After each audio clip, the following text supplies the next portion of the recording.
pirma at siya po na magsacertify. If I may po, baka po ubra, kasi laging ako na lang po ang tinuturo rito eh. Alam ko lang po dahil ako ang boss. Pero sana po sa katotohanan, ito po, siya po ang project engineer ng PL, siya po ang project engineer ng ibang project ni Sims. After po niyan, ito po, sinita ko po ito eh. Bakit nangyari yan eh? So baka po ba pwede, bigyan po natin ng pagkakataon para naman po sa magiging fair dito na kada po kasi tatanungin, putos ko. Baka po pagpatay kay Rizal, ako na rin po nag-utos na to later. With due respect po sa chairman, ako po, sinabi ko po sa maraming tao ko, ako po involved sa GHOST. Hindi bali po makulong kami magkakasama. Pero hindi po ako part ng GHOST na to. Ito po ang project engineer, pwede pong... Si Dumasig, di ba? Siya po nakakalam po lahat. Maupo ka nga dyan sa harap, Ray Dumasig. Kasama ka rin sa BGC, di ba? BGC Boys? Part ka rin. Malakas ka rin magsugal. Sipin niyo, sinusugal niyo yung bira kayo. Sige, Dumasig. Ray. Hello po. Yun po. Ako po yung na-assign na project engineer po dito sa... Ako po yung dinesignate ni Engineer JP po na maging project engineer sa PL po at sa Perez. So, nung na-designate na po sa akin to, ang sabi po kagad nila, sila na daw po ang bahala. Magawag ko na daw po pakialaman. So, yun po. Bali, ito po nangyayari po nung nung project inspector pa lang po ako. Ang project engineer po nun at that time, si Engineer JP, si Engineer Paul, tas ang happy po namin si Engineer Bryce. So ako po bilang project inspector po nung time na yun, sumusunod lang po ako sa utos nila na wag ko na daw po pakialaman yung project. Hindi lang naman po yun yung hawak kong project.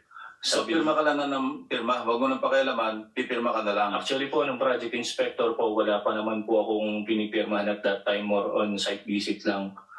So, ganun po yung nagiging sistema ng mga panahon na yon. Sinasabi po nila, wag ko daw po ipaalam. Okay. Cut to the chase, ano? Okay po. Sino mas mukhang mastermind sa kanilang dalawa? Si Bryce o si Engineer Alcantara? Si Bryce po, sa Ghost Project po. Basta Ghost, siya nakakaalam. Opo. Sila pong dalawa ni Engineer JP. Actually, So, alam mo rin yung consequence ng napasukan mo kasi signatory ka. Ngayon pong nalaman ko po na hindi po pala nila ginawa yung mga project. Yun nga ang masama eh. Alam nyo, hiniram nyo lisensya. Talagang medyo maiyak talaga yun kasi siya mananagot talaga, lisensya niya. Pero wala siyang kamalay-malay kung paano nyo ginawa o hindi ginawa yung project. Opo. Kaya pakiusap niya, habulin nyo na gawin sana pero hindi naabot eh. Paano pa nga abot? Kaya nyo bang gawin in 1 week? Eh nag-inspection na kabi-kabila? Hindi kaya, di ba? Yan ang problema eh. Sige. Your Honor, tinanong ko po siya, bakit pumayag ka sa ganyan? Eh po, nasa affidavit po ni RD Dumasig na sinabit sa central office. Nambilin po sa kanya, ay siya na po magsabi, wag na po ako, Your Honor. Baka po maging self-serving. Sige, Ray. Ayun po. Sabi po nila sa amin before, hindi lang naman po sa akin, pati po dun sa ibang project engineer. Pagka po sinasabi po nila, huwag daw po ipapaalam kahit kanino, pati na po kay Boss Henry. So alam niyang Ghost John, alam niya. Nino po. Ni Bryce. Hindi po, basta po, wari na po. For example, Hindi mo alam kung alam niyang Ghost yung ginagawa. kasi po, wari na po, may isang project po nung time na 2022, or eto na lang pong PL, para po, na-prove na po na those project to. Yun po, sinasabi po nila na wag na po namin pakialaman. Ako po yung inspector, pati po yung materials engineer. So kami po, tulad nga po nung sinabi ni Ate Sally kanina, hindi po namin alam yung location ng project. Kasi po hindi lang naman po ito yung hawak kong project. Excuse me, no? Okay po. Minsan pa meron pa kayong ginagawa na hininom ng lisensya, papakitaan nyo pa ng project sa ibang grid coordinates. Ililigaw nyo pa yung may-ari ng lisensya. Hindi, natapos yan. Ito, actually, ligaw yung contractor kasi sa kanya lang malaman iba yung tinuturong project na natapos, yung project na ginapit ng lisensya niya actually hindi ginawa. Meron pa kayong ganun eh. Ewan ko po sa kanila po. Yun nga, alam nyo, yung knowledge ko at saka ng team ko ng baha, mas malalim pa sa baha sa Bulacan. Kaya kanina ko pa kayo winawarningan eh. Sige, Henry. Your Honor, kaya ko po na-discover yan, kaya ko po pinatatawag si JM. Actually po, ako po nagutos kay JM na bakit hindi nyo makita yung project. Si JM po JM ay... is JM JM Ramos. Ramos, opo. Okay. Dati po siyang project engineer po sa planning section po, no? Sabi ko, para ma-verify nyo talaga kung talagang naandyan yung project, yung tao ng construction na in charge, project inspector, saka yung tao mo, puntahan nyo. Kaya po nalaman po yan nung una, may pinuntahan po siya ng project somewhere in Bustos. Itinuro po nung tao nila, Plaridel po yata, I think Plaridel or Bustos. Tinuro po, ito yung project. Sabi po ni JM Ramos, hindi yan, ako project engineer last year dyan eh. So doon po nagsimula mag-report sa akin si Engineer JM So, po. kinukonfirm mo yung sinabi ko na tinuturo doon sa may-ari ng lisensya ibang proyekto para may pakitang ginawa nila. Yes, Your Honor. Katunayan po, kahit po na itong huli na pinipilit po nila na ipagawa po, hindi rin po maalaman ng mga inspektor kung saan po talaga yung project po, Your Honor. Alam nyo kung yung galing nun yan, ginawa nyo sa mabuti, walang baha sa Bulacan. Hindi nyo ba naisip yun? Ang gagaling nyo, pero kung sa mabuti nyo ginawa, hindi binabaha yung mga kababayan nyo. Kababayan nyo pa naman, taga Bulacan kayo, di ba? Oh. Sige, Senator JB. Siguro tuloy na natin, Mr. Chair. Kanina, nung wala ka pa, Engineer JP, inamin naman ni Engineer Bryce na meron naging ghost projects. Hindi mo ba, ikaw ba inaamin mo na nagkaroon ng ghost projects under your district engineering office? Kasi kayo tinuturo eh. At JP, Engineer JP. Nung nabalita na po sa TV, Doon mo lang nalaman? Apo. Pero ang sabi ni Sally, kayong dalawa, di ba, nung isang nakalang hearing, bago pa mag-assume si Chairman Lacson, kayong dalawa tinuturo ni Ma'am Sally, nakausap niya po doon sa mga projects na supposedly, ang alam niya ginawa, pero hindi niyo ginawa. Hindi. Katulad nga po nung sinabi niya, tinawagan daw po niya ako nung last nitong September, hindi naman kahit buksan po yung cellphone niya, hindi po kami nagkakausap. Di po, kinuha, Ma'am Sally, di ba, kausap si Bryce, tapos pinasa lang sa kanya? Tama? Opo. Yes, Your Honor. Mr. Chair, with the indulgence of Senator JV, kanina po tayo pinapaikot-ikot naman itong si JP Mendoza. Magkakasabwat naman. Tinuturo ka ni Ma'am Sally, nakasabwat ka dyan. Tinuro ka na nung Engineer RJ Dumasig, nakasama ka pati si Henry Alcantara, tinuturo ka, kasama ka dyan. At ngayon sasabihin mo sa'yo, wala kang alam, nalaman mo lang sa TV. Nagsisinungaling ka na naman, di ba? Nanumpa ka kanina na you will tell, kailan ba yon? You will tell the truth, the whole truth, nothing but the truth. Ngayon, nagsisinungaling ka. Mr. Chair, may I suggest that this committee will ask this person to show cause why he should not be cited for contempt because of lying before this committee, Mr. Chair. Okay, we're waiting for your explanation.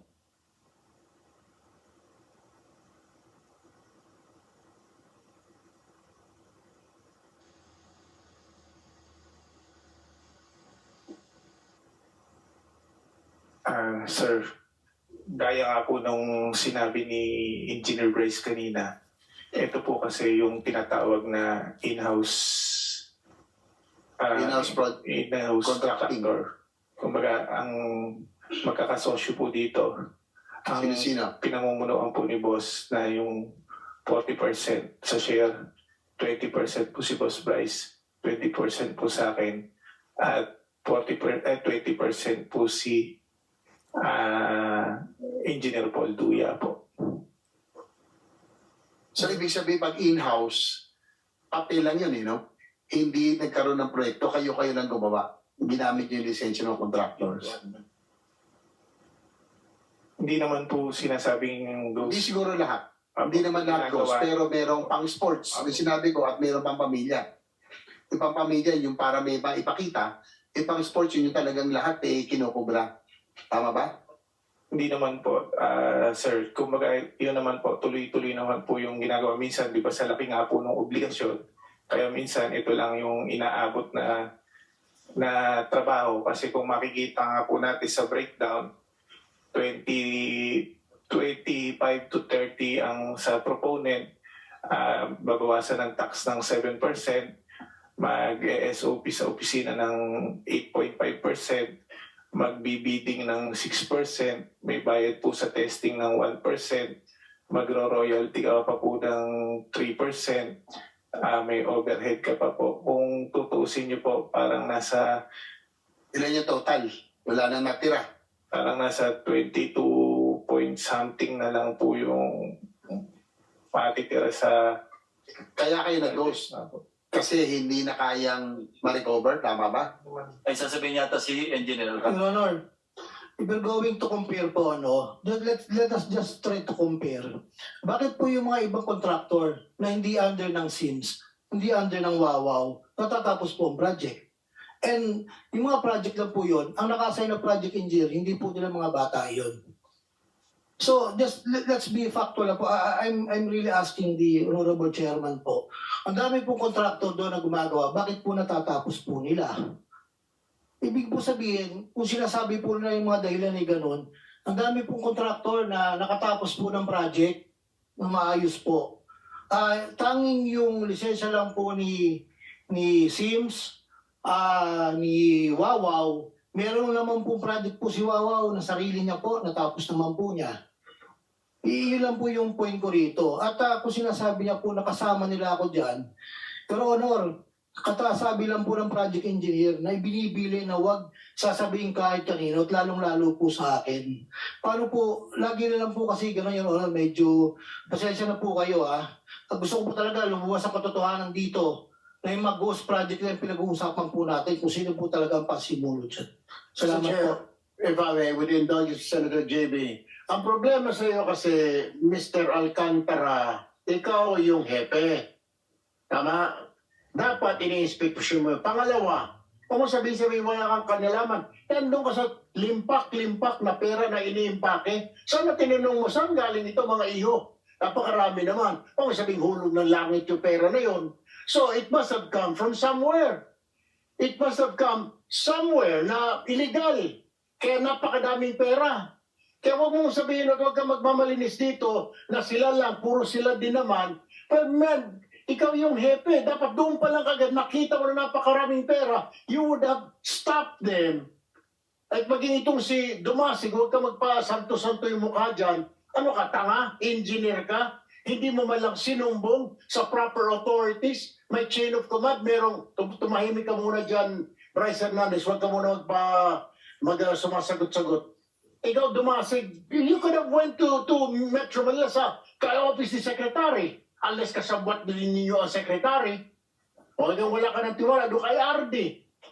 Nagsabwatan kasi kayo. Dahil kumita kayong lahat. Kasama ka sa kasino O, kung pinikit mo na rin kasi ang mata mo, nasaan yung social responsibility, moral responsibility mo sa bayan na ito? Nanumpa ka pa? Alam mo, Mr. Chair, dapat tanggalan ng lisensya ito ng Philippine Regulatory Commission, ng PRC, ito mga ito Conduct and becoming. Nanumpa pa kayo. And, Mr. Chair, I think, and I with the indulgence of Senator JB, I will not buy the explanation of Engineer JP Mendoza, Mr. Chair. Therefore, I would suggest that we cite this person in contempt, Mr. Chair. In objection. Hearing none, the motion is approved.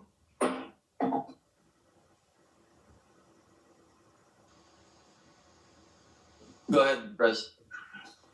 Yung sa amin po, umamin naman po kami na hindi ko alam bakit ayaw pa pong aminin ng boss namin na alam niya rin lahat ng nangyayari nito. Kami po, wala na pong mawawala sa amin. Naka-all out na po kami. Inaamin po namin yung ginawa namin, yung kasalanan po namin. At kung ano po yung kailangan namin ibalik, willing po kami.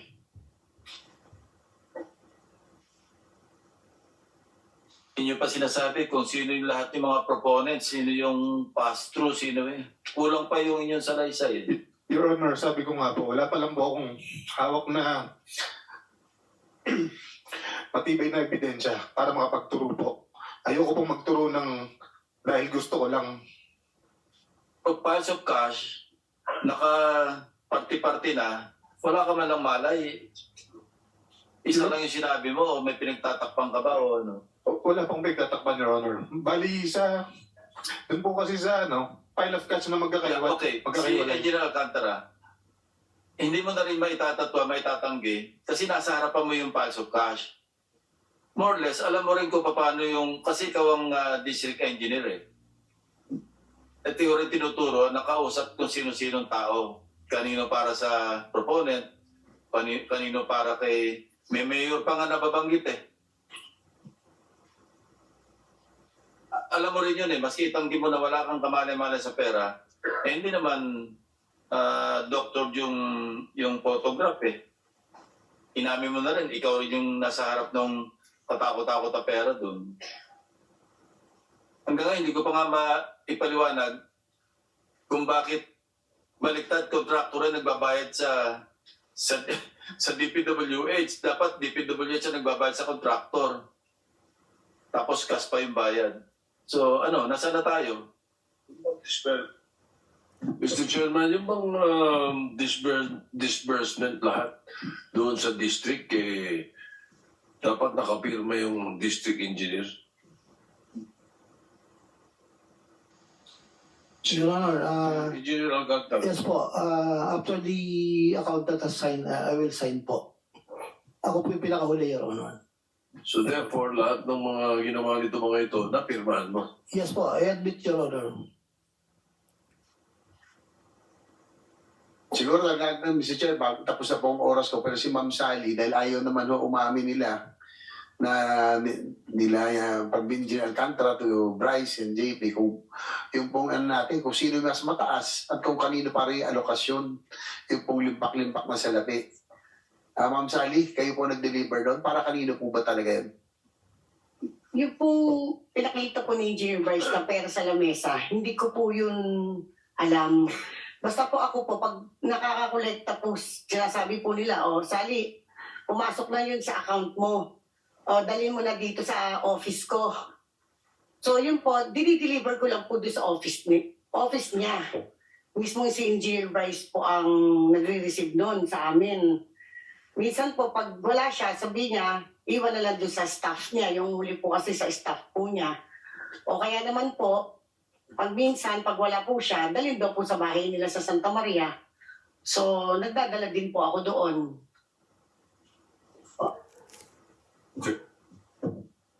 Anyway, back and forth ito, pero isa lang maliwanag, talagang may kalokohan. So anyway, okay na? Senator Pangilinan is Yes, sir. recognized.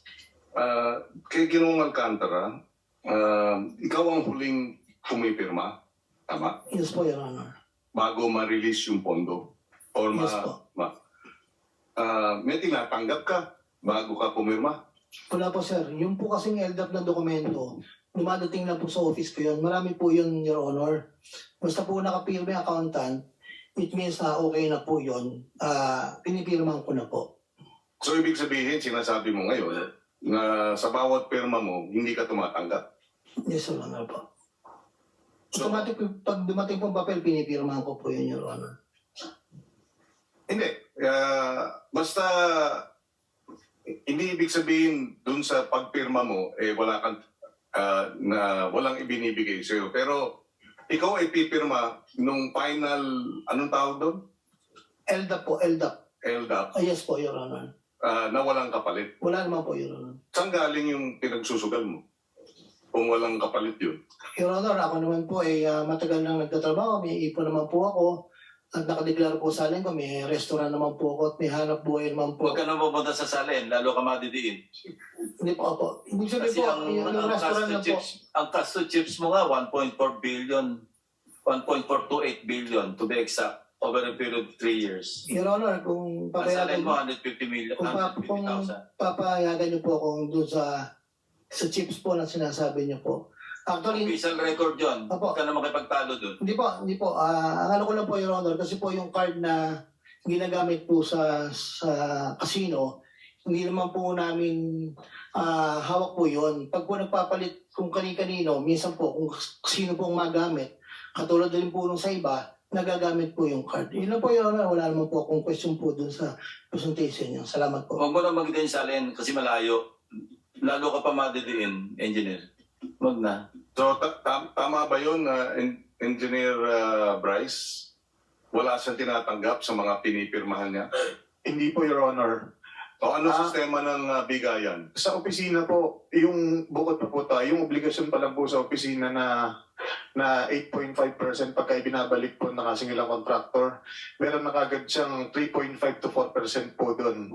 Then yung the rest po na 4.5%, 4 to 4.5%, yun po yung ibibigay naman po sa akin, sa hepe. The rest na po nang nasa opisina. Pag sinasabing ibinibigay, ano yan? Cash? Cash po, nakasobre po.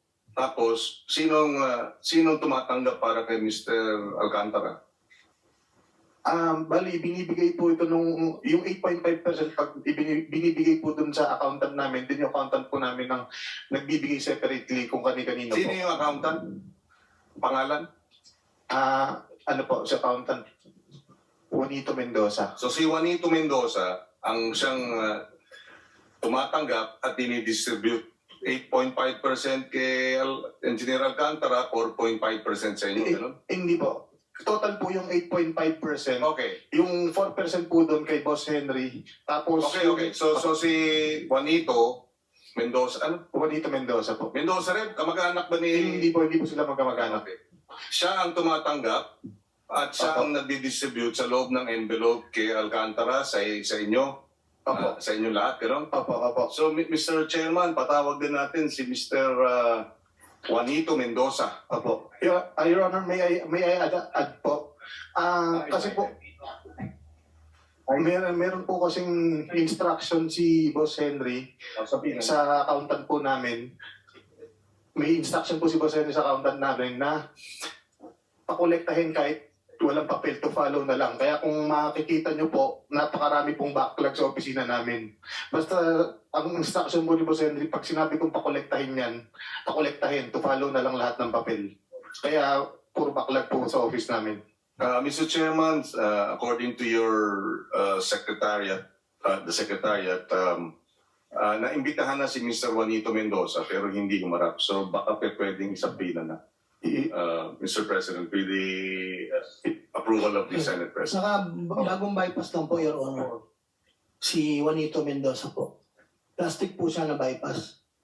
For the information lang po, Your Honor. Okay. Noted. Thank you, Mr. Chairman. Yes, go ahead. Thank you. Senator. We can't help but ask the questions from some members of the public. Totoo bang niligaluhan mo, Engineer Hernandez, si Engineer Alcantara ng GM truck? Humingi po siya. Humingi po. Doon po sa may project namin doon po sa may sharing namin ng project na 40 sa kanya, 20, at saka isa pong 20. Doon po ibinawas yung pambili po nung GMC. Kano bili mo?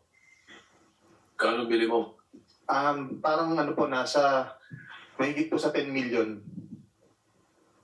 Your Honor. At sa dealer mo binili? Dito po sa may sa White Plains po. Doon po malapit Your Honor. Bandang sa may Katipunan po. Alright. Hindi kaya itago no? Yung mga ganun. Kakita nyo.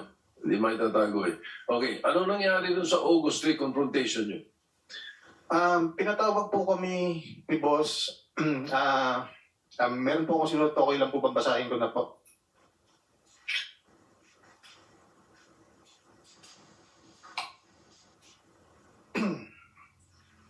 noong August 3, 2025, pinatawag kami ni dating District Engineer Henry Alcantara na noong panahon yun ay naitalaga na bilang Assistant Regional Director ng Region 4A.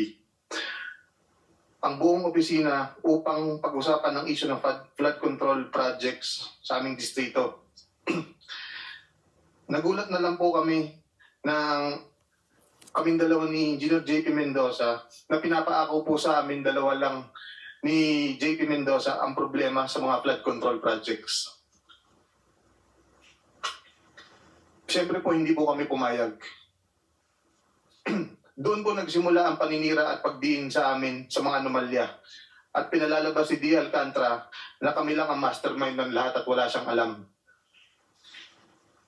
Tinakot pa niya ang mga kasama namin sa opisina na kapag hindi kumampi sa kanya, idadamay niya sa amin dahil pinapalabas niya na sa kanilang lahat na hawak niya raw ang ebidensya para madamay sila.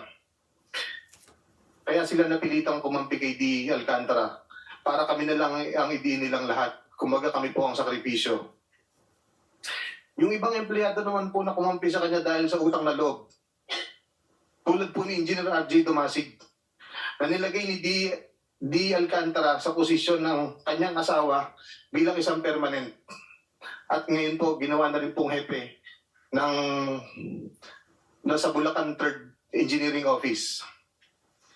At si Engineer R.J. Dumasig po ay tinulungan din at si Justin Nuevo, tinulungan po sila ni Engineer Henry Alcantara para maging makakuha po ng permanent item sa opisina po namin. Noong nagsimula na ang Senate at Congressional inquiries kung saan naglahad na ng statement si D. Alcantara, naging malinaw na sa amin na kami nga talaga ang ididiin ni D. Alcantara na mastermind ng mga anomalyang ginawa niya sa aming opisina.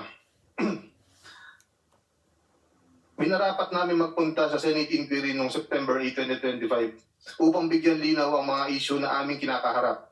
Sa kasawiang palad, hindi kami nabigyan ng sapat na pagkakataon para magpaliwanag ang aming nalalaman.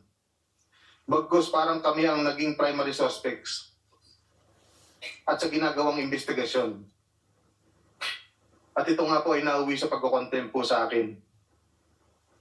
Okay, hindi. Tinatanong ko lang ano nangyari sa August 3 na confrontation.